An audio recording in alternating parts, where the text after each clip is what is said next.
Ever green సాంప్రదాయం latest designs క్వాలిటీలో compromise అయ్యే ఛాన్సే లేదు. అంబటి సిల్క్స్ విజయవాడ.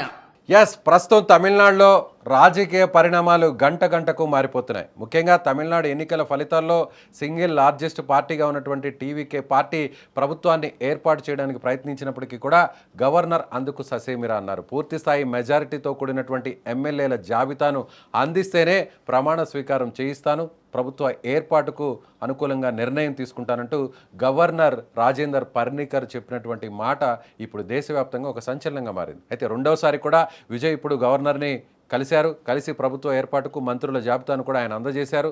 సో మళ్ళీ ఇప్పుడు గవర్నర్ డెసిషన్ మీదే అంతా సర్వత్రా టెన్షన్ కొనసాగుతుంది. అలా ఒకవేళ గవర్నర్ పర్మిషన్ ఇవ్వని పక్షంలో నేరుగా సుప్రీంకోర్టుని ఆశ్రయించి సుప్రీంకోర్టు డైరెక్షన్ ద్వారా ప్రభుత్వాన్ని ఏర్పాటు చేయడానికి విజయ్ దారులు వెతుకుతున్నారు. నిజంగా ఇది లీగల్ పరంగా ఎంతవరకు సాధ్యమవుతుంది, లీగాలిటీ పరంగా విజయ్ ముందుకు వెళితే అందుకు ఎంతవరకు కూడా ఛాన్స్ ఉంటుంది తెలుసుకునేటువంటి ప్రయత్నం చేద్దాం. మనతో పాటున్నారు హైకోర్టు అడ్వకేట్ శ్రీనివాసరావు గారు. సార్ నమస్తే. నమస్తే శ్రీనివాసరావు గారు, ప్రస్తుతం తమిళనాడులో జరుగుతున్నటువంటి ఆ పొలిటికల్ డెవలప్మెంట్స్ ప్రతి గంటకు మారిపోతున్నాయి. ఇప్పుడున్నటువంటి పరిస్థితులు చూస్తే ఒకవేళ విజయ్ నిజంగా గవర్నర్కి కంప్లైంట్ చేయడానికి సుప్రీంకోర్టుని ఆశ్రయిస్తే సుప్రీంకోర్టు ఎలాంటి డైరెక్షన్ ఇచ్చే అవకాశం ఉంది? గవర్నర్కు వ్యతిరేకంగా ఆ తీర్పు ఉండబోతుంది. ఇప్పుడు గవర్నరు వారి పరిధిని దాటి వ్యవహరిస్తున్నారు. మన రాజ్యాంగం చెప్పింది very clearly, largest party emerge అయిన పార్టీకి గవర్నరు ఎప్పుడైతే అక్కడ ఉన్న చీఫ్ ఎలక్టరల్ ఆఫీసరు ఎలక్షన్స్ అయిపోయాక రిజల్ట్స్ ఇచ్చినాక వాళ్ళు ఒక నివేదిక ఇస్తారు పార్టీ పరంగా వీళ్ళు గెలిచారు అని. సో ఈవెన్ విజయన్ కామ్గా కూర్చున్నా, ఆయన ఇంట్లో ఆయన కూర్చున్నా, ఆయన పార్టీ ఆఫీస్లో కూర్చున్నా, అది గవర్నర్ బాధ్యత.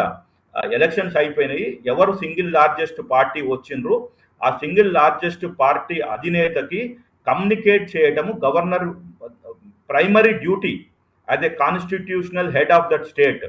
కానీ ఇక్కడ అతను చాలా విచిత్రంగా ఒక బీజేపీ ఏజెంట్గా, మోడీకి అభిమానిగా రాజ్యాంగాన్ని తుంగలో తొక్కి ఒక యువ నాయకుడు అయిన 50 ఏండ్లు ఉన్న ఒక అన్యూన్యంగా గెలిచిన వ్యక్తిని ఇలా అవమానపరచడం అంటే నథింగ్.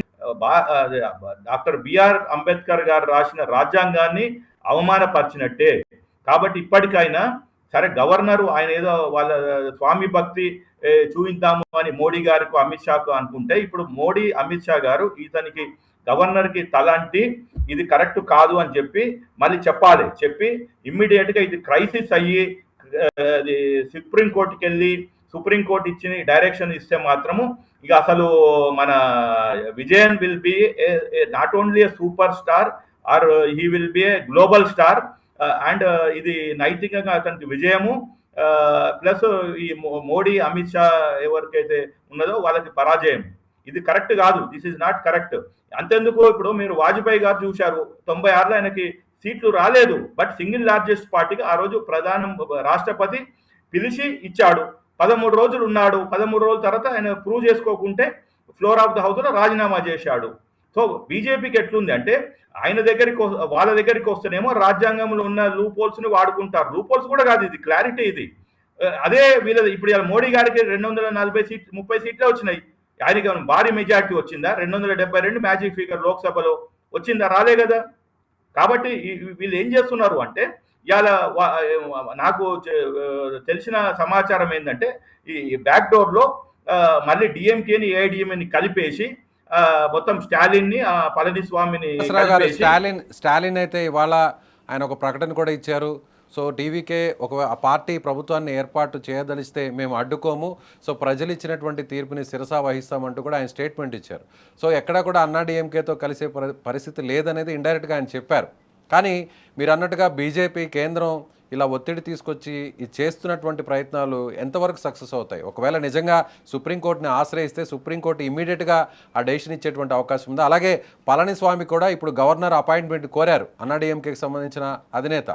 పళనిస్వామి అపాయింట్మెంట్ కోరి ఒకవేళ నేను కూడా ప్రభుత్వాన్ని ఏర్పాటు చేస్తాం, కొంతమంది ఎమ్మెల్యేలు కూడా నాకు సపోర్ట్ చేస్తున్నారని కోరితే అప్పుడు ఎవరికి అవకాశం ఇస్తుంది? విజయ్ ఆల్రెడీ కలిశారు సెకండ్ టైం గవర్నర్ని, ఇప్పుడు మళ్ళీ పళనిస్వామి కలవబోతున్నారు. సో ఎవరికి ఆయన డెసిషన్ ఇచ్చే అవకాశం ఉంది? అదేనండి, ఇప్పుడు governor he is playing a mischief with Indian democracy. I have no hesitation to say he has to go with the rule book. What is the rule book is very clear. He has to call the single largest party, ask him to form the government, give him a 2 weeks time, then he will prove it on the floor of the house. Floor ఇతనికి majority ఉందా లేదా అనేది governor Raj Bhavan Lok Bhavan లోనే కాదు, prime minister supreme కోర్టులో కూడా కాదు, has to be done on the floor of the house. రేపు అదే చెప్తుంది, సుప్రీంకోర్టుకి వెళ్ళి వీళ్ళు స్పెషల్ లీవ్ పిటిషన్ వేసి మ్యాండమస్ డైరెక్ట్ గా they will make party governor ని. ఇది దేశ చరిత్రలో ఎప్పుడు జరగలేదు. ఫస్ట్ టైం గవర్నర్ ని వ్యక్తిగతంగా పార్టీ చేస్తారు. Is breaching and is not following the constitution.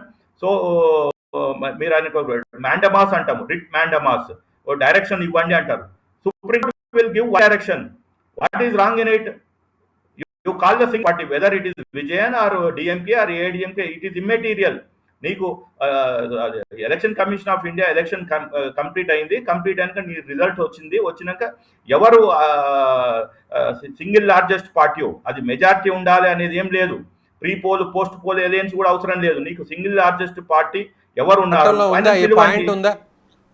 Yes it is there. మామూలుగా ఎవరైతే అత్యధిక స్థానాలు గెలుపొందినటువంటి పార్టీకి మ్యాజిక్ ఫిగర్ మెజారిటీ లేనటువంటి సందర్భం వచ్చినా కూడా సో వాళ్ళని ప్రభుత్వాన్ని ఏర్పాటు చేయడానికి ప్రమాణ స్వీకారం చేయించవచ్చు అనేటువంటి ఆ క్లాజ్ ఉందా? అవునండి, నేను అదే చెప్తున్నాను. ఇది పివి నరసింహరావు గారు 5 సంవత్సరాలు మైనార్టీ గవర్నమెంట్ నడిపాడు, ఆయనకు మ్యాజిక్ ఫిగర్ లేదు. ఎప్పుడైతే నో కాన్ఫిడెన్స్ మోషన్ పెడతారో ఆ రోజు కొందరు బయటికి వెళ్ళిపోతారు. Magic figure also not writ లో మెజారిటీ ఉందని ప్రూవ్ చేయాలంటే ఆ రోజు ఎవరో ఒకరు వాకౌట్ చేస్తారు, అట్లా ఉంటది. కాబట్టి వీళ్ళు ఏంటంటే ఈ మోడీ అమిత్ షా కొత్త వాళ్ళని రానియొద్దు, తొక్కేయాలి. ఇప్పుడు వస్తే రేపు వేరే రాష్ట్రాలలో కూడా ఇదే అవుతుంది. ఎందుకంటే 2014 తర్వాత, అంటే కేజ్రీవాల్ 2012లో పార్టీ 13లో ఎప్పుడు పెట్టాడు పార్టీ, ఆయన గెలిచాడు. దాని తర్వాత మళ్ళీ ఇలా ఒక యూత్, మళ్ళీ ఒక ఫిలిం స్టార్ వచ్చి పార్టీ పెట్టింది లేదు, గెలిచింది లేదు. కాబట్టి ఇప్పుడు ఏంది, ఇప్పుడు ఈయన my way or no way. Okay Srinivas Reddy గారు మీరు చెప్పినట్టు ఇది ఒక దేశ black mark, black day in Indian democracy అవుతుంది.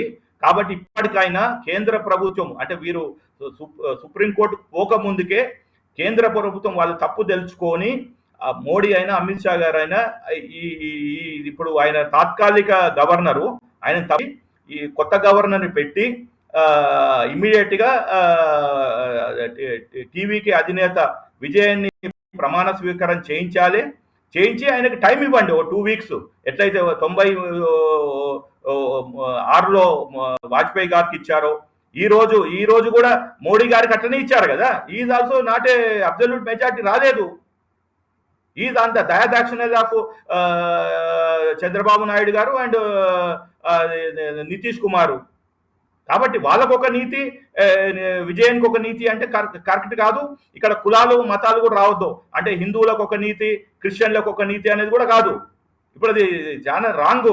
ఇప్పుడు ఏం చేస్తున్నారు, సౌత్ లో ఇతను గెలిచాడు కాబట్టి ఇతను తొక్కేయాలి అంటే నార్త్ లో మేము చెప్పే వినే వ్యక్తులే సౌత్ లో ఉండాలి. Okay right, thank you Srinivas Reddy గారు. ఎస్ మీరు చెప్తున్నట్టుగా సో గతంలో కూడా పార్లమెంట్లో ఇదే విధంగా కూడా మెజారిటీ లేనటువంటి పక్షంలో అటు వాజ్పేయి నుంచి నరసింహారావు, ఇప్పుడు తాజాగా ఉన్నటువంటి నరేంద్ర మోదీకి కూడా సరైనటువంటి స్పష్టమైన మెజారిటీ లేదు. కాబట్టి సో ఖచ్చితంగా విజయ్కు అటు కోర్టును ఆశ్రయించిన సుప్రీంకోర్టు డైరెక్షన్ కూడా విజయ్కి అనుకూలంగా వస్తుంది. సో గవర్నర్ తీసుకుంటున్నటువంటి ఇలాంటి నిర్ణయం ఇది ప్రజాస్వామ్య వ్యతిరేకమని హైకోర్టు అడ్వకేట్గా ఉన్నటువంటి శ్రీనివాస్ రెడ్డి గారు చెప్తున్నారు. సో మీకేమనిపిస్తుంది, ప్రజెంట్ ఒక పరంగా సుప్రీంకోర్టును ఆశ్రయిస్తే తద్వారా విజయ్ తాను ప్రభుత్వాన్ని ఏర్పాటు చేయడానికి ముందుకు వెళ్ళేటువంటి అవకాశం ఉందనిపిస్తుందా? అయితే మీ అభిప్రాయాన్ని కామెంట్ చేయండి. Thank you.